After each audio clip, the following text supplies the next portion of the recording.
Hey friends, welcome to another exciting edition of Daniel's Vlog. Today I want to talk about rebuilding our wall. No, I'm not talking about a border wall. I'm talking about the wall of the American psyche that's been toppled by this pandemic. Our sense of security has been breached, and now we're compelled to find a way to rebuild our defenses. Now, this isn't the first time people have faced challenges like these. Nehemiah's account of the Jews living in exile is eerily like our own situation in many ways. At that time, most of the Jews from Judah were being held captive in Persia, but there were many of them that had been allowed permission or granted permission to return to Jerusalem and to even rebuild the temple.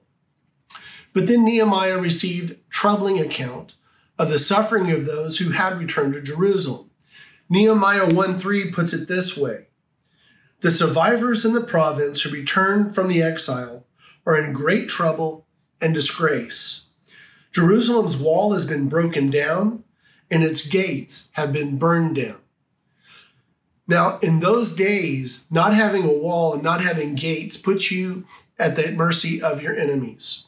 And not only that, but the temple itself that they had just rebuilt was in danger of being torn down again.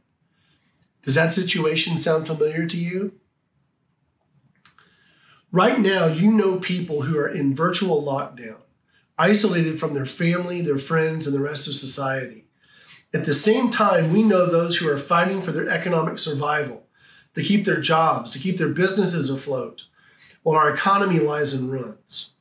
So how should we respond to this two-headed crisis? We would do wise to follow Nehemiah's example. Upon hearing the tragic news from Jerusalem, do you know what he did? He got down on his knees. The scripture tells us that he sat down to be alone with the Lord, that he wept, he mourned, he fasted, and he prayed fervently, and he prayed both day and night.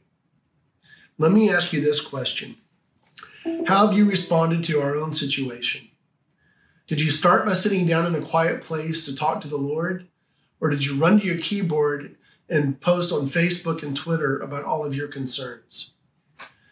Are you mourning to God? Or are you complaining to that captive audience in your home right now?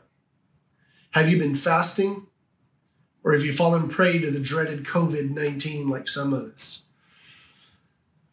Friends, the Bible tells us that Nehemiah spent over 3 months praying.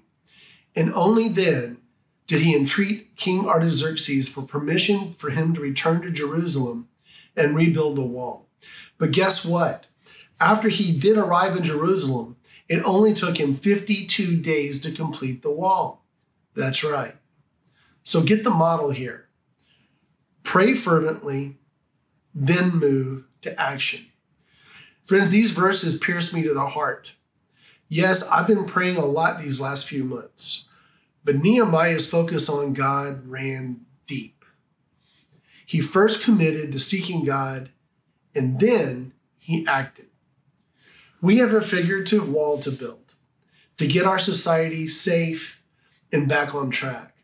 But the place for us to start is the same as it was for Nehemiah, on our knees, quietly sitting down with the Lord, mourning, fasting, and praying fervently day and night.